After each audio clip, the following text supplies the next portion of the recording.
IQ gets you hired. EQ gets you promoted. Intelligence matters, but emotional intelligence matters more. Understanding your emotions, managing them, reading others, navigating social dynamics. These skills determine success in relationships, in leadership, in life. And most people are terrible at them. Emotional intelligence has 4 components: self-awareness, self-management, social awareness, relationship management. Most people lack all 4. They don't understand their own emotions, can't regulate them, don't read others accurately, damage relationships through emotional incompetence. Self-awareness is knowing what you're feeling and why. Most people don't actually know. They're angry but don't know why. They're anxious but can't articulate about what. They react emotionally without understanding their reactions. You can't manage what you can't identify. Self-awareness starts with simply noticing. What am I feeling right now? Where do I feel it in my body? What triggered this? These questions build awareness. Journaling accelerates self-awareness.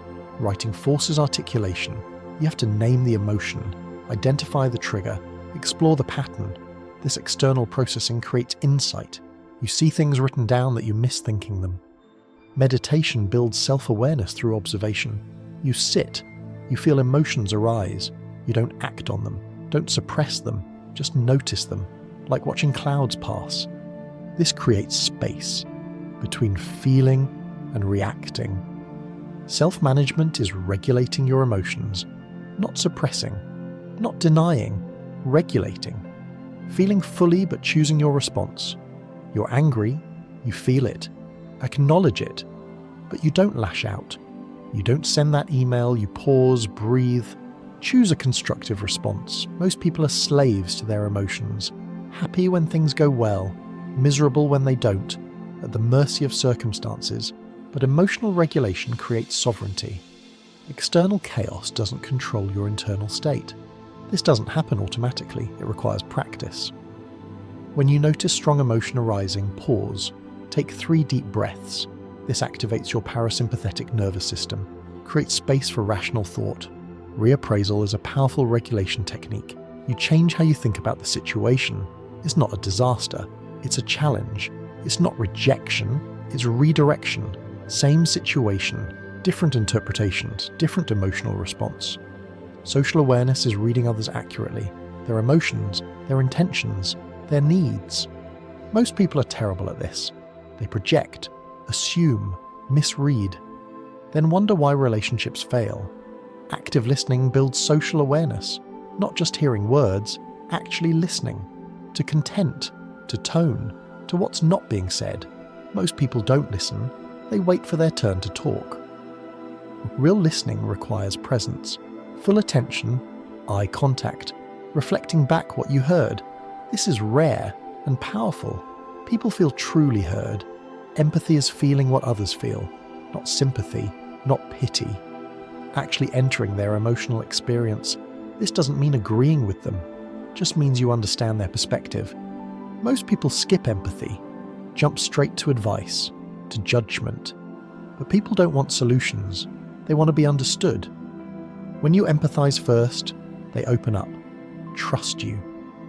Relationship management is using emotional intelligence to build strong connections, to navigate conflict, to influence. This is where everything comes together.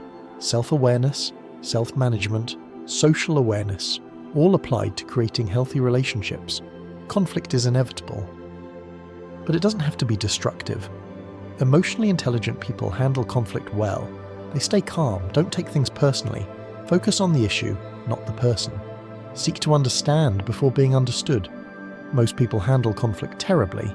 They escalate, attack, defend, make it personal, all because they lack emotional regulation, can't manage their emotions under pressure.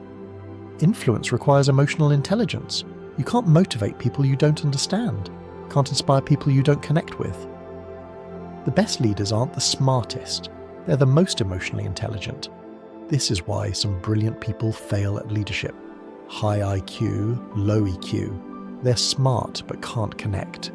Meanwhile, less intelligent but more emotionally attuned people rise, because they understand that success requires people.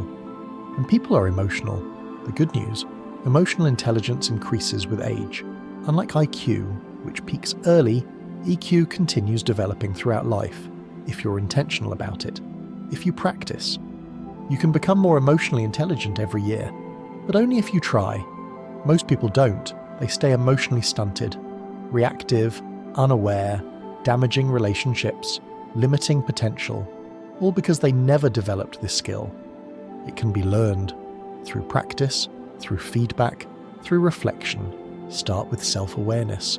Notice your emotions, name them, track patterns, then work on regulation.